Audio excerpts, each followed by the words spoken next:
Hey, everybody. Welcome to the Eagle Eye Podcast brought to you by Nissan. I'm Reuben Frank.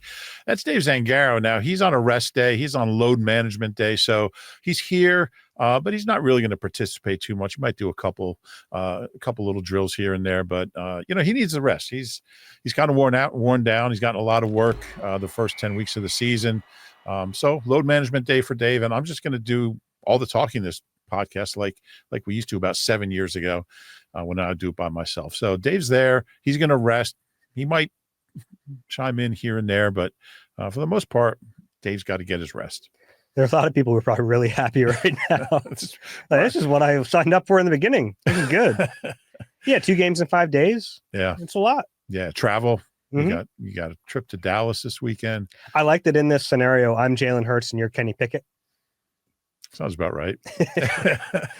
We're obviously Tanner McKee, please. Jalen Hurts had a little bit of a rest day on Wednesday. He was limited. So was Saquon Barkley. Obviously, those guys have a ton on them already. And then there's 2 games in 5 days. They play at Dallas on Sunday. Then a quick turnaround. They host the Washington Commanders on Thursday. Yeah, and it's a 4:00 game. So 4:30 kick. So they're going to get back late Sunday night, Monday morning, probably late Sunday night, and have a game Thursday. So it was weird though, because we're out of practice on Wednesday and the quarterbacks are down at the end I guess it would be the south end of the field over toward Patterson Avenue. And Jalen was off to the side. Never seen that before. He was working with a trainer, not doing any rehab. He was just stretching. It looked like he was stretching his back. And then he kind of walked over to where the quarterbacks were, but he didn't throw.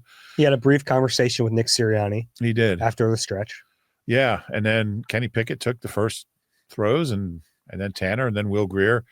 And then he was over with them for a while. And then he kind of wandered down to where the receivers are doing some individual. And it was like he didn't really know quite where to go, what to do. It was weird. And now we're only in I think we were out there for about half an hour, the first half hour practice on Wednesday. Never saw him touch a football, never saw him pick up a football. Now he was listed, like you said, as limited, which means he did more than nothing, but less than everything. Somewhere. Less than his normal workload. Yeah. So I don't think it's a bad thing. He was. And we asked him about it. And look, Nick Sirianni could have just come out when we talked to him at noon on Wednesday and said, look, it's going to be a rest day for Jalen, so don't panic if you see him not practicing. But that's not how he does it. That's competitive advantage. He doesn't want the Cowboys to know earlier in the day that Jalen didn't practice, so he didn't tell us. It's not like we're going to ask, is Jalen practicing today? We wouldn't have any reason to think he wasn't. It makes me think of the day Doug Peterson back in, 2018? Yeah. All of a sudden it's like, yeah, by the way, Carson Wentz back. He'll be all right. He's not going to practice today. And then he went to whoever else. Greg Ward has a foot injury. We're like, wait a second. Can you rewind that a bit? Yeah. And it's not like he wasn't like Andy Reid who would just give you injuries It was just like he just started doing that day just to kind of, but we talked to Jalen about it and he just said, I do what I'm told. Like, he didn't seem thrilled about the idea of doing thrilled about it, but it's easy to look too much into Jalen just because he likes to play games with what he says. So, we don't talk to Nick till Friday morning, so we won't know till 2 days later how it all came about. But I don't think it's a bad thing, honestly. I think it's important for the coaches and the staff to look after guys, and it's a long season. That bye week was early. It's a long string of games. Like you said, 2 games in 5 days with the Thursday game against Washington.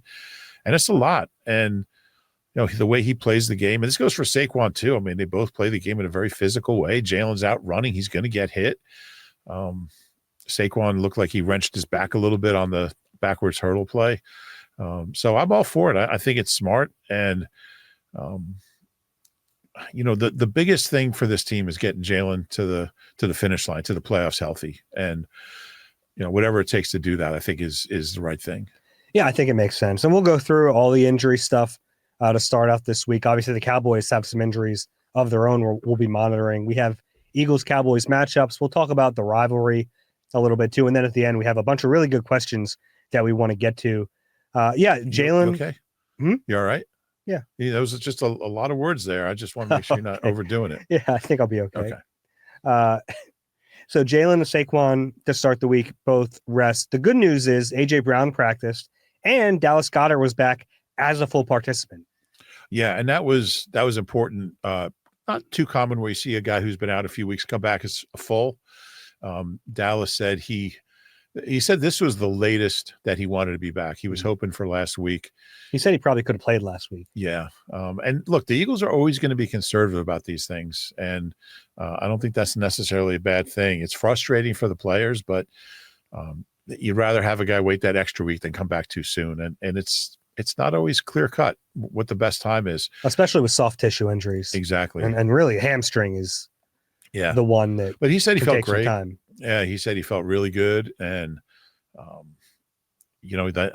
I think Grant Calcaterra has shown that he can be a part of the offense moving forward. But Dallas Goedert's a top tight end in this league and was having a good year when he got hurt. So that's really big. And he's really optimistic about it. He said, unless I have some sort of setback, I'll play Sunday. So that's great news. And gosh, it was great to see AJ out there. That surprised me a little bit.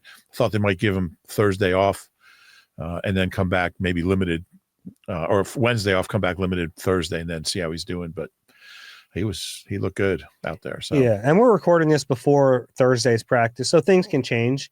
Devontae Smith did not practice on Wednesday. Well, no one practiced. It was a walkthrough, pretty heavy walkthrough. It looked like by the looks because of we things. were out there, which is weird. Usually we're not out there for walkthroughs. Yeah, but I guess it was a lighter practice. Devontae was a non-participant with a hamstring, but he was out there. He was with the team, so typically sometimes you can tell a little bit by that. Yeah. Then on the offensive line, a little banged up. They had 3 starters out, so they were kind of mixing and matching combinations. Cam Jurgens, I think will probably be okay as a wrist injury, but they got Landon Dickerson some snaps as the center, which we've seen is their backup plan. Yeah. O-line's been a little banged up. I think they were full strength the first 3 games, and they really haven't been since. Lane missed the game, and then he had the concussion, and then as soon as he got back, Jordan got hurt. And then Mekhi had the concussion. So and Mekhi left the game with the finger injury. Yeah. So, Landon has played, but he's been banged up. Yeah. Now Cam Jurgens is banged up. Yeah. So that's the one area. And it's kind of crazy that they've been running the ball so well with all these, some replacement pieces in there. Yeah. But I mean, if you have to ask a backup to either run block or pass block, it's going to be easier to run block. Sure. Yeah. And Fred, especially. I mean, Fred's a run block. Yeah. He had a good game 2 weeks ago, pass blocking, but he's a run blocker. Something to keep an eye on. Dallas is really banged up too. I guess everybody is this time of year. We'll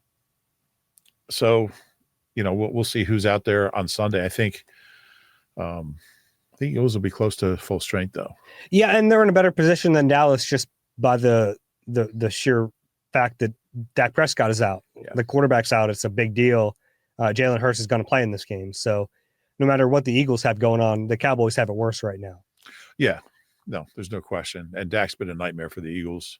I think his last X number of games, he's got like 17 touchdowns and 2 interceptions against the Eagles. So I think Cooper Rush is probably one of the better backups in the league, but he's not Dak.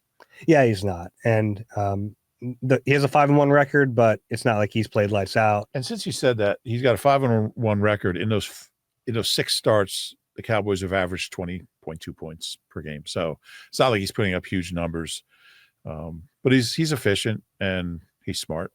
Yeah, and I think we mentioned it on the last pod. His only loss came to the Eagles in 2022. Yeah, and they picked him off 3 times. Was it CJ twice and Slay once? Yeah. Yeah, so. Slay back at practice too, by the way. Yeah. Yeah, that's good to see. It's rare to have a backup who's been with the same team that long. Since it is kind of a weird thing. Because typically if you have a backup who's that good, someone else is going to give him a chance. Yeah, it's his 8th year with the Cowboys, and he was a teammate of Kellen Moore. That's how long he's been there. So, we'll see. It's facing backup quarterbacks is dangerous because I just think there's that natural, you take a deep breath, it's like, all right, but. And for the backup, it's kind of like house money. Like no one's expecting them to do anything. Yeah. And there's a reason he's been in the league that long. And there's a reason the Cowboys have kept him around that long. And the way the Eagles have played, they can't overlook anyone. No, you're right. I mean, they've had a couple games this year where Like they're dominating and they win by a few points. So yeah, two of them. So definitely a little scary. I mean, anybody who watched the Joe Webb game is going to be, on high alert Sunday at 4:30. We wanted to talk about the rivalry a little bit because it just, to me, it doesn't have that much juice anymore. I know fans care about beating the Cowboys. I don't get the sense from players anymore. Yeah, I think that's fair. I mean, I think rivalries always mean more to fans than the players, because the players could be with the Cowboys next year, or they could have been with the Cowboys last year.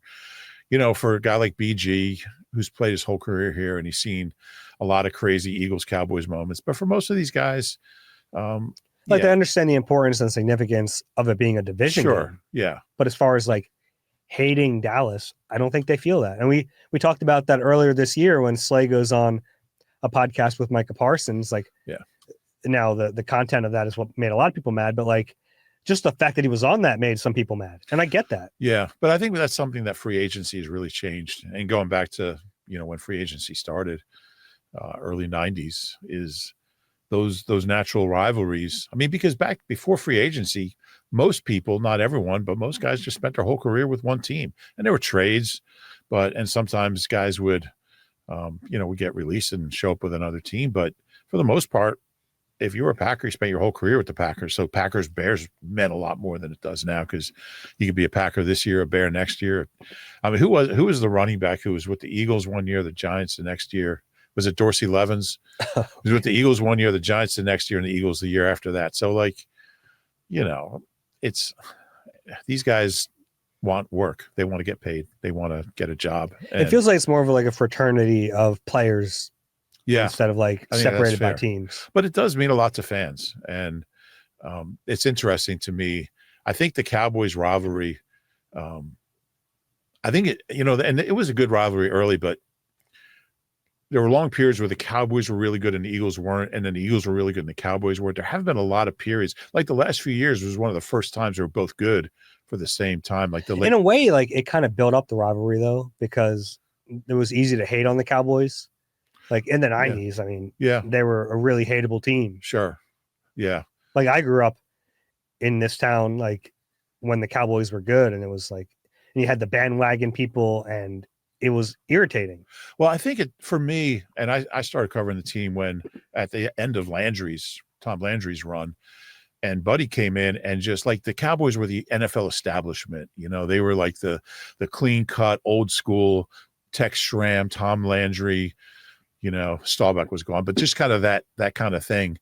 And Buddy came in and just mocked them and made fun of them. And it was really, and I think Eagles fans, that's when it started for me, was Eagles fans really got behind Buddy, because he really articulated what they had always felt. He loved to take on authority, and the Cowboys were kind of seen as the NFL establishment, the authority, and nobody ever took on Tom Landry, but Buddy didn't hesitate to make fun of him. I mean, there was the fake kneel down. Buddy would have been great in WWE. Yeah, seriously. But he had fake kneel down after the Cowboys strike team beat the Eagles in '87. For me, and then the Cowboys got really good. They won 3 Super Bowls in the '90s. For me, the pivotal moment in the rivalry was opening day 2000, when the pickle juice game, 111 degrees. Dave, I've never been so hot in my life. Thank God I didn't have to do a pregame hit on the field, because I would have melted. But the Cowboys were the best. They were the class of the NFC, really, them and the Niners at that point. And the Eagles, they hadn't been good in 20 years. Like, they'd won a couple wild card games over 20 years. They'd won 2 playoff games. First play of the game, onside kick. Couldn't happen now. Couldn't happen now. Absolutely. That's the first thing I thought of when they changed the rule. No surprise onside kicks. But John Harbaugh called it, and David Akers kicked it. I believe Damian Douglas recovered it, and the route was on. And 41-14, I think Deuce had like 200 rushing yards, 202, 201, and like 60 receiving yards. He had a huge game. It is fun to like pickle juice game. Just everyone, like, it sparks a feeling in you if you're around it. And then Rick Burkholder told me years later, pickle juice doesn't do anything. It's like it does. It was, but if you believe it's helping, it was like a placebo, I guess. It was funny at training camp this year. You were standing next to me. Britton Covey comes out with like a little. It looked like one of those like little ginger shots that are kind of in style now, or like a little vitamin shot. And he takes it and he makes a face. I'm like, what was that? And he goes, pickle juice.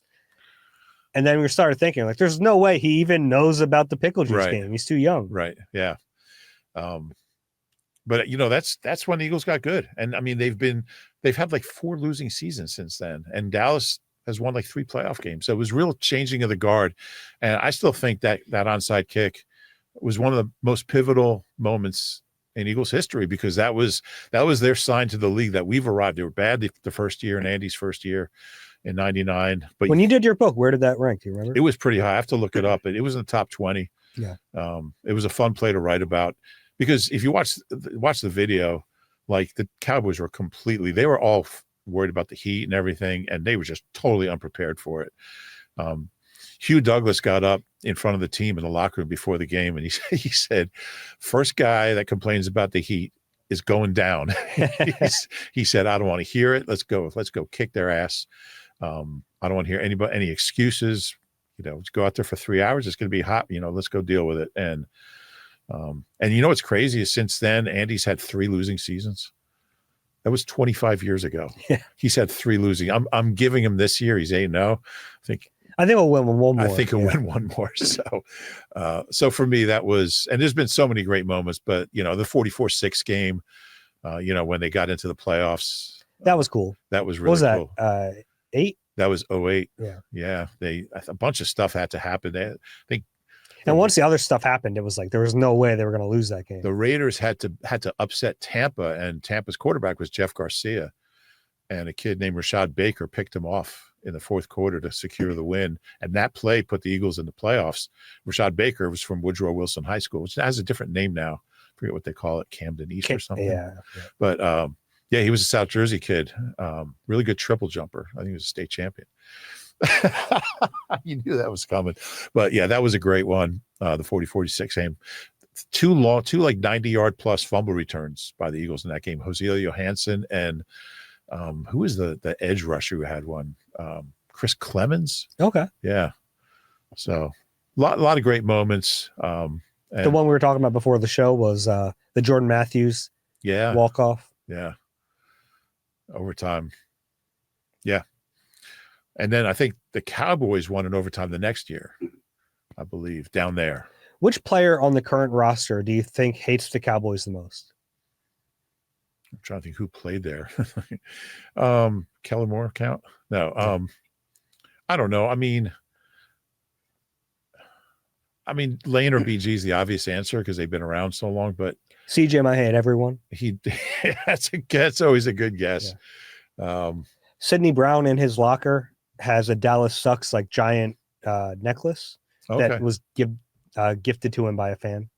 Interesting.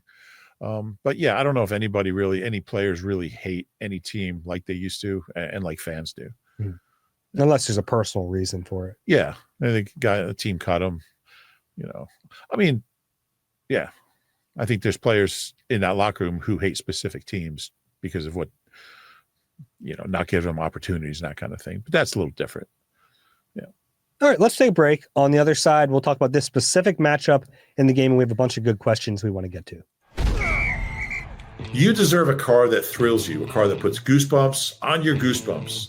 At Nissan, we got everything from turbocharged SUVs to 100% electric vehicles that'll make your heart beat faster. Experience the thrill for yourself and shop your local Nissan store at nissanusa.com today. Celebrity cook Steve Martorano brings his Italian-American cooking back home to Philly. Enjoy Martorano's Prime at Rivers Casino and Steve's famous meatballs with Sunday gravy, prime steaks, and more. Make reservations at Martorano's Prime on Open Table. All right, we're back on the Eagle Eye Podcast presented by Nissan. Let's get to the matchups for this game on Sunday, 4:25. Tony Romo, a part of the broadcast team, which is fun. Yeah. We'll start off with the quarterback in this game, the Eagles defense against Cooper Rush. The Eagles defense has been so good since the bye week. They've given up 44 points. They've given up, 858 yards in those 4 games. They've been fantastic. There's no reason they shouldn't feast on a backup quarterback. Yeah, I think they can keep doing what they've been doing. Shut down that it's not a very good running game these days for Dallas, and get some turnovers. I think they can sack Cooper Rush.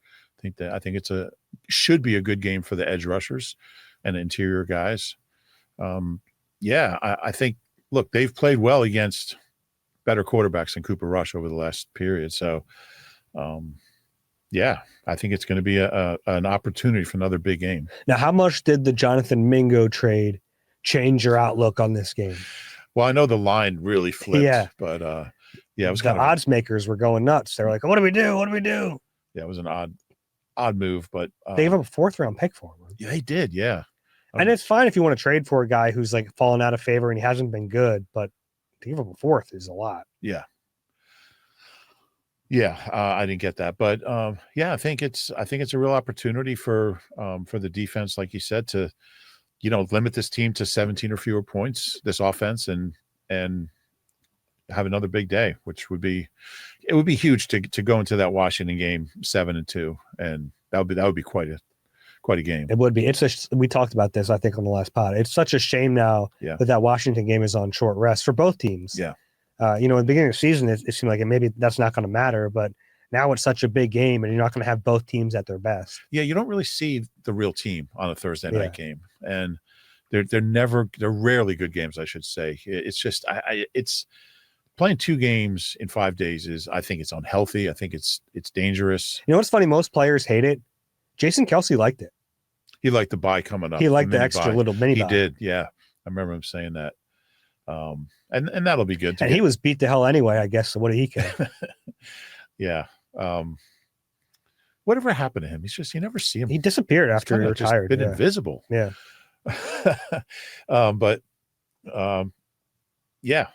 think it's a real good opportunity for this defense to feast. Yeah. Cooper DeJean, big matchup for him in this game. CeeDee Lamb has a shoulder injury.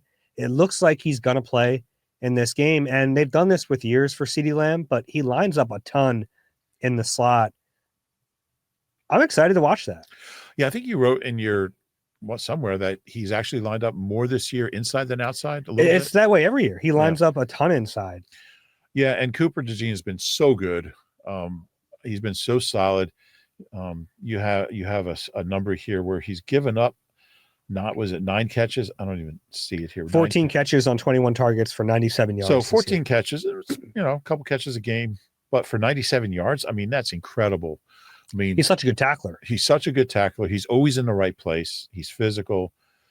He's made big 4th down stops each of the last 2 games. We haven't seen him. I mean, this is going to be a big challenge, assuming CD plays.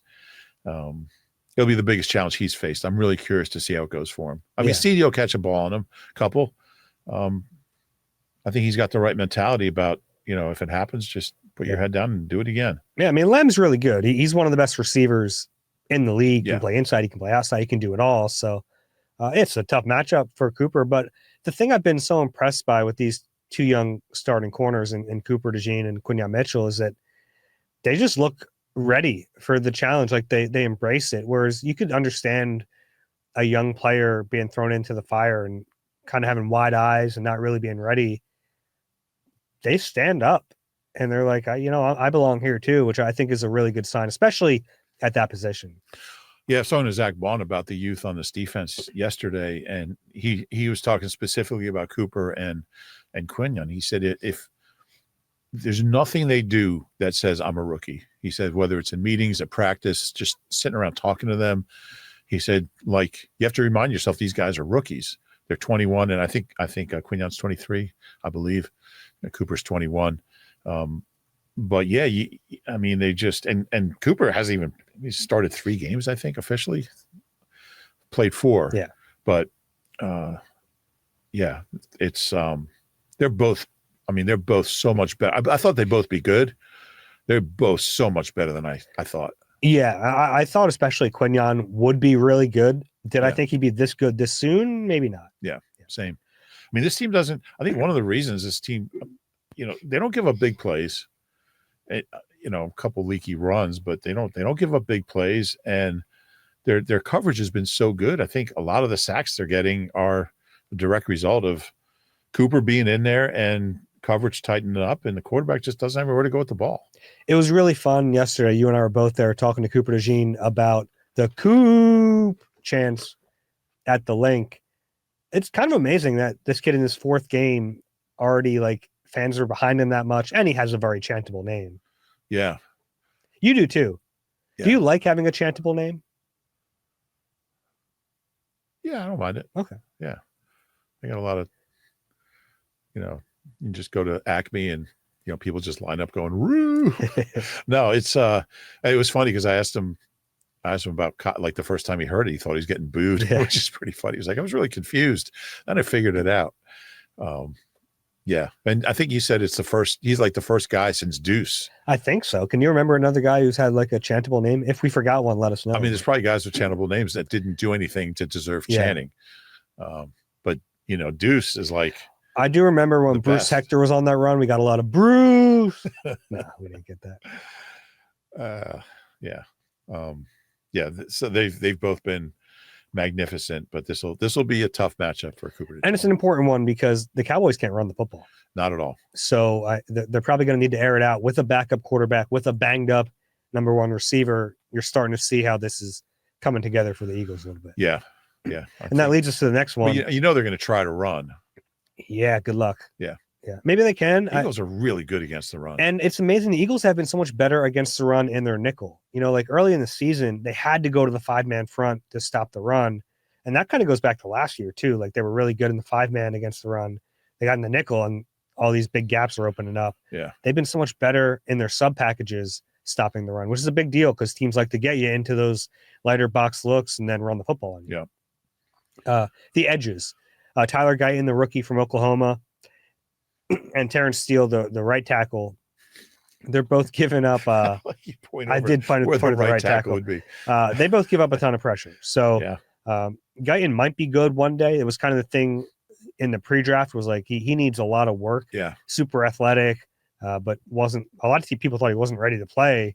He's out there starting at left tackle. So I guess he's doing all right given the expectations, but Josh Sweat has a chance to continue that sack streak.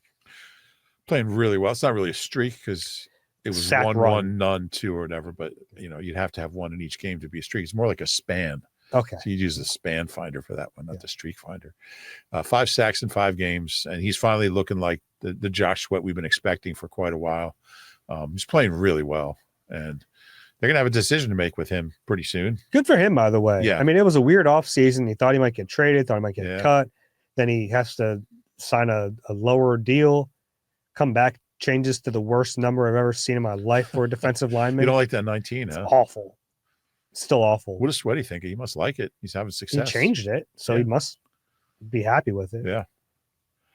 I think this will be a good opportunity for him. And, Nolan Smith's playing pretty well. We'll see what happens with Bryce Huff. Yeah, I want to ask your take on that. So it was very weird. He had like a hand or a wrist injury apparently before the game. Based on the timing of it, everyone's kind of wondering, is he about to get traded? Are they like putting him on ice? He doesn't get traded. Trade deadline is passed. He's on this team. They have to try to get something out of him. I think it's going to be as just a situational pass rusher. He's like a 3rd down specialist, and they're going to play Nolan Smith on early downs. But even if he's that and productive, like that's okay. We've only seen little spurts of productivity, though. Yeah. Yeah, it was weird because he didn't play, and then they needed him at the end of the game because guys were gassed because they had some longer drives, and he played more. I think Nolan Smith's emergence as a decent all-around player, and you can play Nolan on early downs because he's a good, he's playing well against the run. I mean, he's physical. Yeah, for a guy who's like 240 pounds. You worry about that. He's tough though, and he plays the run so well. He gets off blocks. Yeah. So that's been kind of I don't know. We haven't talked about Nolan enough, but he's not quite there yet. For a 1st-round pick, you're looking for this kind of production consistently, but certainly encouraging. And he's certainly, in my book, he's ahead of Bryce Huff. Yeah, I think that's fair. Even a healthy Bryce Huff. So, I think you'll see him in the mix there on Sunday, getting after Cooper Rush as well. Yeah, and if Huff continues to not produce and they continue to limit his snaps, I think at some point we might see Jalen Hunt. Yeah, and I think Nick mentioned him without being asked, right? When he was talking about. He just mentions everyone in the position. Maybe that's the it. Time. Yeah, that could be it. But he did. I know they are high on him in the building. Like they've talked about the juice he has. He is so raw. Yeah. So I think you have to be careful when you use him. Well, he's already. I thought it'd be a redshirt year for him. Yeah. So just the fact he's getting on the field a little bit is encouraging for me. He's been a big special teamer. He kind of took over a lot of what Patrick Johnson left. Yeah. When they cut him. Yeah, you look, like next year. I mean, I don't get too far ahead of ourselves, but BG, we don't know. I mean, I assume he's going to retire. Sweat's not signed. I don't know what Huff's future is. So a guy like Jalen Hunt could have a pretty big role next year, but might have a pretty big role Sunday. We'll see. Let's flip to. But you're right about Nick. It's funny because somebody asked him about. Might have been you about Jamel Singleton. I think it was Bo Wolf asked about a position coach. And then he started naming all every single one. Yeah. And then he's like looking at PR guys like, did I forget anybody? He forgot TJ Paganetti. He's not a position coach. Assistant offensive line coach. Yeah. Did he forget any coaches? No, I think he got all the position coaches. I think he went through everyone. Yeah, I think he did. Yeah. Doesn't want to leave anyone out. Yeah. Let's flip to the other side. Micah Parsons probably back. Yeah. In this game. Now that is a really big boost for the Cowboys. He's a fun player, one of the best players in the league when he's healthy. And I asked Jalen about him because, at least with Dan Quinn, they lined up Parsons everywhere. They lined him up left side, right side. He'd rush the A gap at times. He's all over the field. I think with Zimmer, they're going to do a lot of the same stuff. It's such a small sample size that it's tough to tell, but he's the type of player you have to know where he is on every single play. Yeah, he is. And the fact he doesn't move makes it tougher. You have a Trey Hendrickson who only rushes from one spot. He's still a really tough player, but at least you know where he is. Yeah, and I think that's another reason you really want to be able to run the ball 45 to 50 times because he's not going to give you a whole lot against the run. He's a pass rusher at this point in his career. I think they called him a linebacker early. Well, he was playing some off ball. Yeah, he was. He was, but he's not an elite run defender. And when he's on the field, I mean, I think you can run the ball, and that's going to keep those, edge rushers off Jalen. Yeah. So, because he moves around, I would think we'll see him on Fred Johnson. I would think so. Quite a bit. Fred Johnson had a great game against Trey Hendrickson, a tougher game against Josh Hines-Allen last week. And then he got banged up in that game, that Andre Cisco cheap shot. Yeah. Fred did not practice on Wednesday, had a knee brace on. So if he plays, he's going to be not 100%. Yeah. You'd love to have Jordan Mailata for this game. It'd be a big deal. Yeah. Who's the next guy up? Who's the next left tackle? It depends on what else they have. So they were rotating so many options on Wednesday because they didn't have Cam Jurgens either. Excuse me. So they at first had Landon at left guard and Tyler Steen at left tackle. But when they moved Dickerson to center, it went Dickerson, Tyler Steen at left guard, Jack Driscoll at left tackle. Yeah. I assume they'll have Cam Jurgens, so I think Steen would be ahead of Driscoll in that pecking order. Yeah, it's still he hasn't played tackle. Yeah. And I just wonder what it would take for Becton to move Becton over there. It's not a Stoutland kind of thing. But man. I think they have to think about it then. You would think so. Yeah. And we don't know Mike is going to play. I think he's going to play. It sounds trending that way. Yeah. Meanwhile, Deron Bland, it doesn't seem like he's going to play.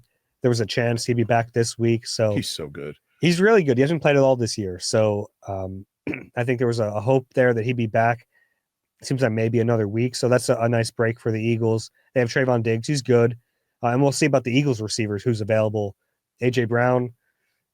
All of us, we came into Wednesday thinking they might have Devontae, but not AJ, and now it might be the reverse of that. So some injuries there, but the Eagles pretty much feel like every single week they have an advantage with their receivers against the other corners. Yeah, and if Devontae is limited or can't play, you feel a little better about Dotson and his, after the catch he made.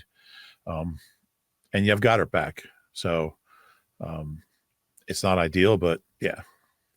Saquon just so good. Won his third Offensive Player of the Week in 8 games. He won 3 in 6 years with the Giants. He's playing so great right now. So even if the Cowboys had a good run defense, they'd still probably try to run. The Cowboys do not have a very good run defense. Eagles, I was looking at some rushing numbers. I don't know if I can find them real quick, but they're averaging close to 36 carries a game. It would be like that. It would be a record for them, or not a record, but like high since the 40s. Yeah. Like, I mean, and like quarterback obviously plays a factor in that. But those are, and kneel downs are in there, but and the Ravens are, they're actually averaging more rushing attempts than the Ravens, which is crazy. They have I think they have 16 fewer in one fewer game, but I wouldn't be surprised if you see like a 5-0 in that rushing attempts column on Sunday. I think I just think it makes so much sense. And I think it's helped Jalen. I mean, he's just got to go out there and be efficient and throw 20 times a game and make some plays, and running back's going to do the rest, or the running back is going to do the rest. Yeah. Cowboys are giving up a ton of yards after contact. 3.21. Yeah. So like they're getting there. They're just not bringing them down. Of course, you know that. I have it in front of me. I'm not pretending to remember that. Yeah. And, once I think this will be a game. I think you're going to see a big, Saquon hit one of his, like he had, what did he have Sunday? 156 rushing. Yeah. Yeah. But I think his long gain was the touchdown. Like this could be one of those games where he has like a 50 or 60. I could see that fast turf down there. Yeah. Jalen always, this is Alex Ruane, our producer here, has a theory about Jalen that maybe I shouldn't give away, but I'll give it away unless he stops me in 5, 4, competitive 3, advantage. 2, 1. No, he thinks Jalen looks faster on turf. And anecdotally, that seems to check out. Could be. I mean, he looked fast all summer on grass. True. I just think he's healthier at this point than maybe we've ever seen him 10 games into a season. Yeah, rest him. Keep him that way. Yeah. The last one here, Cowboys have a really good return man. Kevontae Turpin. He's electric, man. He's one of the best kick returners, one of the best punt returners in the league. You give him a bad kick, he's going to hurt you. Yeah, and cover teams have been pretty good. You don't have to cover a whole lot of kicks. They gave up a long one the other day, but he's dangerous. I mean, he's such a playmaker. So just keep it away from him. And if he does get his hands on it and takes one out, just try to get numbers to the ball. And they cover pretty well. They do. All right, let's get to some questions. Are you okay? I'm afraid you're overdoing a little here. I think I'm okay. All right. I'm limited no matter what because I didn't do my full workload. Okay. Yeah. eagle@nbcuni.com. If you're watching on YouTube, you can click that QR code. Actually, Eagle Eye superfan Rob Jennings has that theory. I like that. Okay, so credit to Rob on that. It's a theory, not even saying it's true, but he deserves credit. Let's get to the questions here. I have a lot of good ones today. We'll see if we can get through as many. I think everyone looks faster on turf than grass. I mean, that's kind of a truism. But anyway, yeah. First question from Robert. Hello, Dave and Rube, lifelong Eagles fan here. Discovered your pod back in 2020 and have not missed an episode since. Wow. You guys do a great job. Makes following this team that much more enjoyable. My question, CJ Gardner-Johnson is not looking like the player he was for us in 2022. He looks to be about a step behind. Is he still feeling the effects of last year's injury? Would love to hear your thoughts. Yeah, I think when CJ's not forcing turnovers, he's not an elite player. And in 2022, he was getting interceptions every week. I mean, he's never been a great tackler. He's never been great against the run. He'll hit stick you. He's done that a few times. Yeah, but he's not a good run defender. I think his tackling issues stem from bad angles. I think so. Not too. Necessarily an inability to wrap. Yeah. Yeah, I think it's probably true. But it's. I mean, we talked to Vic about Sidney Brown, and I think if CJ didn't have that contract, there might be a conversation about getting Sidney in there a little bit. But I mean, and look, I don't think it would go well if CJ was not starting. No, you're right. And that's not a knock on him. I think he's a competitor, but we know he's not one to withhold his feelings So I think that will be a Noticed bad that. situation. Yeah. So I think you kind of just have to live with him and hope that he starts. I mean, he had the one pick. And safety is a tough position in this defense. True. Puts a lot of stress on you. It does. Just got to hope he starts playing better. Yeah. I don't think he's been awful. No, I think he's given up a few too many plays in coverage. The big plays haven't been there. Yeah. And it's one thing, like you live with the bad plays if the good plays are there. Right. There haven't been enough of those like game-changing plays from him. Yeah, he's dropped a couple picks. Passer rating against is like 122. It's really high. So he's I'd imagine it's the highest of the secondary. Oh, yeah, it's one of the highest. I think he's in the bottom handful among all safeties. Which is like a little wonky because you don't know Yes. assignments. Agree. But yeah, you like to see him play a little bit. He's the weak link on the defense right now. And I don't think that's unfair. Of the players who play every snap, yes. Yeah. All right, next question is from Nishant, I believe. Hello, Dave and Rube. What percentage do you give the Eagles for bringing back Nick as the head coach next year? Also, how many wins do you think the Eagles will need to have a shot of getting the 1 seed? I mean, they're 6-2. I mean, he's going to be back. I mean, and the only way he's not back. I mean, what if they lose in the wild card round? If they lose in the wild card round, I think a lot of it will depend on how that looks. I mean, if it's like Tampa last year, then I could see them replacing him. But man, you really going to fire a coach who's been in the playoffs 4 straight years? I don't know. To get the 1 seed, what's Detroit's record? I mean, they're 7-1. You're going to have to get ahead of the Lions. Now you only got 2 losses. You don't play them. They're 7-1. I mean, they're going to probably win 13 games. I haven't looked at their schedule, but the next few games, man, they have an AFC South run here. At Texans, home against the Jags, at Colts. Then they play the Bears, Packers. They had the Bills, 49ers, and Vikings as 3 of their last 4 games. It's a tough stretch. Yeah. So, but I think I haven't looked at tiebreakers. It's too early to start looking at tiebreakers with the Lions, but certainly Washington's in that mix too. Yeah, they're ahead of them right now, and they're ahead of them thanks to that Hail Mary. And the Eagles have to beat them one of those games. They might have to beat them both those games.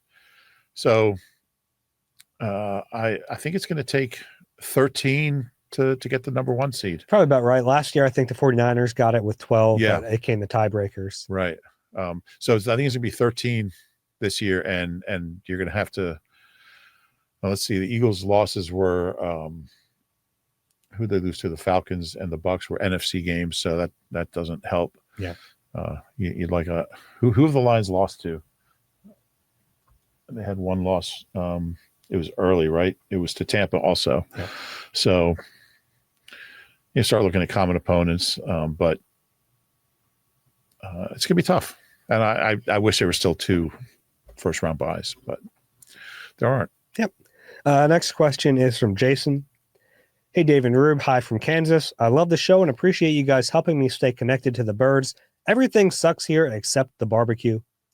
Rube, when I was a kid, I heard Particle Man in Istanbul, not Constantinople, and went out and bought Flood. Despite loving the album, I never explored the band any further. What other They Might Be Giants songs/albums would you recommend I listen to? Also, are you a fan of Gorillaz? They're one of the most eclectic bands I've heard, and I've been a fan for a long time.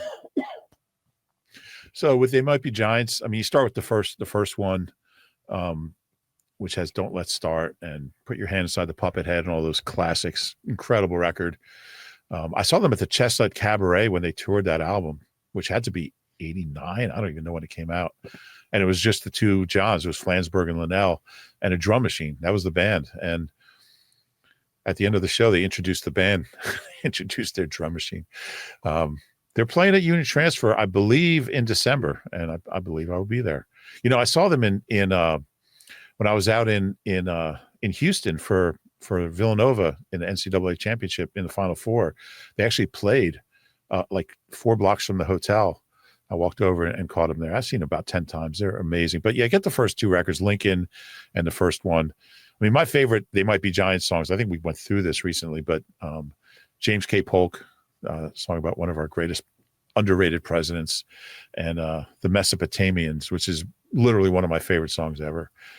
And yeah, great band. Their whole catalog's great though, so check it all out. Okay. The Gorillaz are definitely very interesting band, eclectic. I haven't really explored their catalog, but they do some really cool stuff. Yeah. Emma. Hi, Dave and Rube. I recently turned 22. Well, I was 2 when the Eagles went to the Super Bowl in 2004. I was 8 when they drafted Jason Kelsey. I was 15 when they won Super Bowl 52. I was born and bred an Eagles fan. I paced through my living room in 2017 and saw the Kelsey speech live, and I remember the devastation of 2022. I love the Eagles, but I barely remember anything before Chip Kelly. One thing I love about your podcast is that you all help me feel included on the history of the team. So here, what's one important element of being an Eagles fan that I, aged 22, am simply too young to understand? Well, I think it would be just how bad they were for so long. And I think for a lot of Eagles fans who've been, like, it's been in the family for forever, I think it's one of the reasons when they win, it's so much sweeter, because like they won the championship in 60 and then they weren't good again until Vermeil until 3 years into Vermeil, which is like 78. I mean, that whole period, they had like one winning season between like 61 and 70, 77 or 78. I mean, imagine covering a team that had like 19 straight losing seasons. And the one year they had a winning record, they were like 8-7-1. I mean, they were really bad for a really long time. And I think that makes a lot of people appreciate the winning a lot more. Yeah, I know my early childhood was like a lull. It was like the mid 90s was a rough time. And that was like my early recollection of the team. So I got some of that. Yeah, I mean, from the time Vermeil left, after the Super Bowl season, the NFC Championship game in 80, which is obviously against Dallas at the Vet, that was their last playoff win until 92. I mean, they went 12 years. And then they won a road wild card game at the Superdome against the Saints. They scored 26 points in the fourth quarter. Eric Allen had a pick 6. Reggie White had a safety, sacked who was their quarterback, Bobby Hebert, for a safety. And then they won a wild card game in 95, and that was it for 2 decades. It was 2 wild card games. That was the Lions game in 95 at the Vet, the 58-37 game. And both those years they lost in Dallas in the conference semifinals. So until Andy got here, I mean, there just hadn't been any period of sustained success. And since Andy's second year, and then we talked about that 2000 season, I mean, they've been good almost every year. Bonus question from Emma. I'm currently living in Louisville, Kentucky, pursuing a graduate degree in opera. Oh, Rube, any chance I can persuade you to give opera a chance? Oh, no. So when I was a kid, my best friend growing up as a kid, his father played French horn in the Metropolitan Opera. So we would go backstage. We're like, have you ever been backstage at an opera? Can't say I have. Really? You're missing out, because a lot of strange things happen. There's a lot of quick costume changes, and operas themselves, like the arias are great, the actual songs. There's a lot in between them. There's a lot of dialogue, most of which is indecipherable. If you have a libretto, it'll help you kind of understand what's happening. But a libretto now, is that a drink? It should be, right? Like a nice warm libretto on a cold evening. Libretto on the rocks. Libretto straight. A libretto and Coke. That sounds pretty good. Actually, I'd rather have a libretto and tonic. But anyway, so yeah, I've experienced a lot of opera, but it's not my favorite thing. Okay. But there's some, some of these operas, like, what is it, like the Ring Cycle? It's like you have to go 4 straight nights. Each one's like 4 hours, and like, you have to go every night. You don't have to, but if you want to experience the full, like, I get bored like just seeing a jam band play like a 16-minute. Wait, it's like a mini series. Opera is kind of like the jam band of classical music. Really? I guess it is, because it's very long, and you kind of just like waiting for the solo. Interesting. Okay. Thanks for that, Emma. Good luck with your degree. Yeah, good luck with that. Yeah. Luca, dear Dave and Rube, I'm going to the Thursday night game versus the Commanders. I have 2 separate questions for you. I wonder if Sidney Brown would get some more snaps after the fumble. He hits hard and runs fast. Also for Rube. That's perfect. He hits hard and runs fast. That's true. What do you think about the new Linkin Park album? I have not heard it. I'm told they have a new singer. Yeah. But I actually have not heard it. Okay. I know a lot of their old time fans aren't happy with it because they want the old singer. Okay. But no, I just haven't checked it out yet. So I did. We had somebody write from New Zealand. Yeah. I did just discover a band from New Zealand, so maybe that viewer listener has heard of them. They're called Mystery Waitress. Okay. And I really think that was Nathan. Nathan, how do you remember that? And like, you shouldn't even be like, I know I might be exerting myself too much. Yourself too much. This is Trying my to rest day. remember the guy that wrote in from New Zealand. But yeah, Nathan, if you're out there listening to this pod, let us know what you think of that new Mystery Waitress record. And then Sidney Brown, the football question. Yeah, I don't know what you do with them. Like, I'd love to see him at safety, but Reed's playing really well. He's been solid, and if you can't make that switch for CJ, you just can't do that.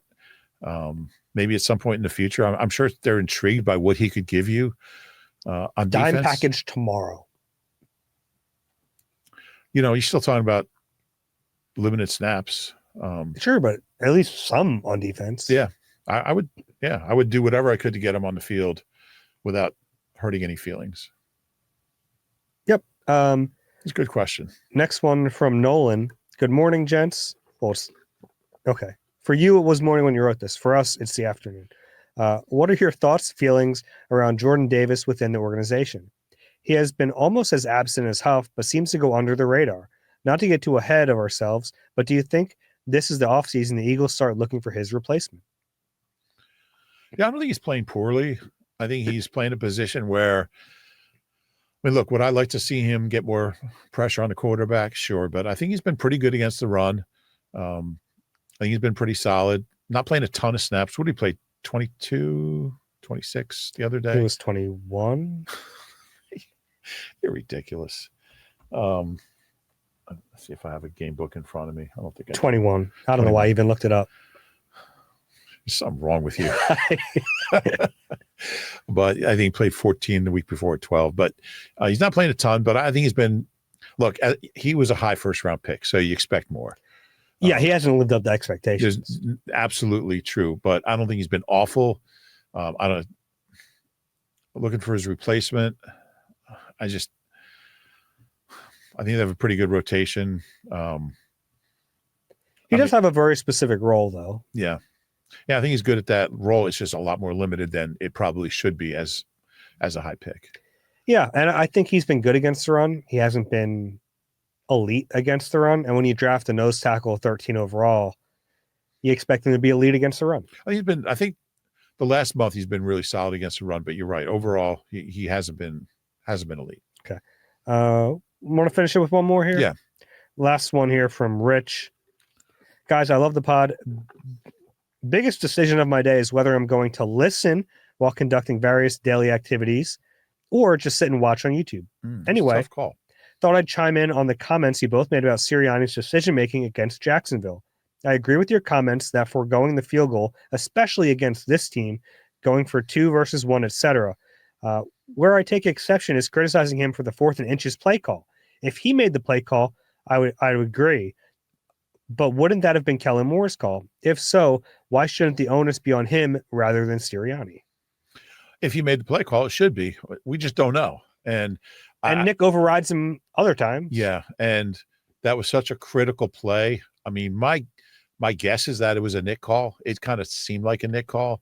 But we don't know I'm that. Nick and they have this play and we know he's done it before, or at least he said he's done it before, and a 4th and inches, we have this play that's been really, really successful for us. And I know it just got stopped twice. I'd be like, hey, run the tush push. Yeah. I still think Jalen had the ball over the line on the first one. I do too. And that's another part of this is like they were 0 for 2 technically, but I wonder if they looked at that and said, well, we were really 1 for 2. Yeah. And I wonder if that would have changed their mind. They got spooked out of running it. They did. They definitely did. Which isn't great. Like it's been your bread and butter for 2 seasons, 2.5 seasons. Like you're going to get spooked after they stop it twice, maybe only once. Yeah. I mean, they might not have been privy to that overhead angle. They should have been. Yeah, I would think they knew that it was in or close to being in. Yeah. Yeah. I mean, all I know is I was okay with not going tush push there but the play call itself is what bothered me. But yeah, I mean, it's a 90% play when it's a yard, when it's like a yard and a half. So I'd have to watch it again to see how I was under the impression it was less than a foot. It was tight. Yeah. Yeah. So it doesn't take much to get a foot. If you have a question for us, it's eagleeye@nbcuni.com. The QR code is there. We'll be answering them on next Tuesday's pod, a short week. But if you have questions during the game, after the game, send them to us right there. Rube, as always, you don't have to give me your prediction. Which way you leaning here? Haven't won down there since 17. But yeah, I just think they're the better team. I think they're the better team in just about every phase. And then even if Dak was starting, I'd probably pick the Eagles. I would pick the Eagles.